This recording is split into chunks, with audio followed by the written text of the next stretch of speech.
Ուրեմն հին անեկդոտ կա, ընկերներով գարեջուր են գնում, բերում են տուն, որ բացեն, խմեն, տեսնում են բացի չկա, սկսում են շիշը շշով բացել,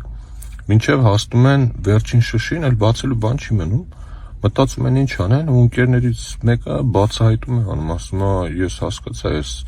շիշը մենք պիտի ամենասկզբում բացած լինեինք։ Այս անեկդոտը հիշեցի, երբ լսում էի Նարեկ Կարապետյանի երեկվա հարցազրույցը Պետրոս Ղազարյանին, որտեղ ինքը ասում էր, եթե մենք 2018 թվականից հետո պարտք վերցրած չլինեինք, ապա հնարավոր կլիներ թոշակները կրկնապատկել։ Իհարկե, post factum կարելի է շատ հետաքրքիր ենթադրություններ անել, ընդ որում սխալ,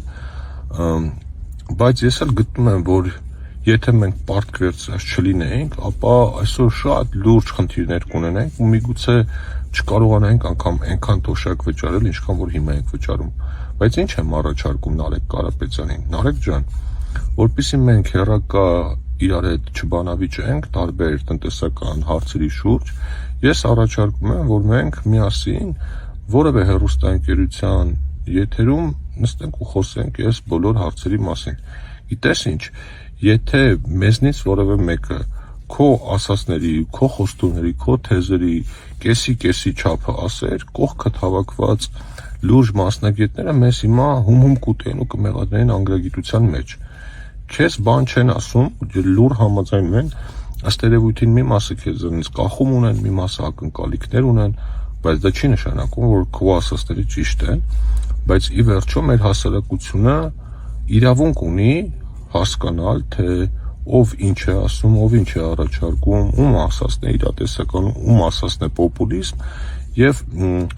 հաշվի առնելով հանուն ճշմարտության նշեմ քո երեկվա զուսպ ու կոռեկտ հարցազրույցն ու լեքսիկոնը, ես ակնկալում եմ ու վստահ եմ, որ մենք կարող ենք նույն կոռեկտության ու փոխադարձ հարգանքի մթնոլորտում միասին բանավիճել տնտեսական հարցերի շուրջ։ Օրինակ, հանրային հեռուստաընկերությունը պատրաստ է մեզ հյուրընկալել, բայց ես նման սահմանափակումներ չունեմ եւ պատրաստ եմ քո նախընտրած ցանկացած հեռուստաընկերության եթերում ցանկացած ֆորմատով քեզ հետ խոսել տնտեսական հարցերից։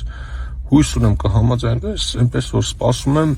քո պատասխանին։ Շնորհակալություն։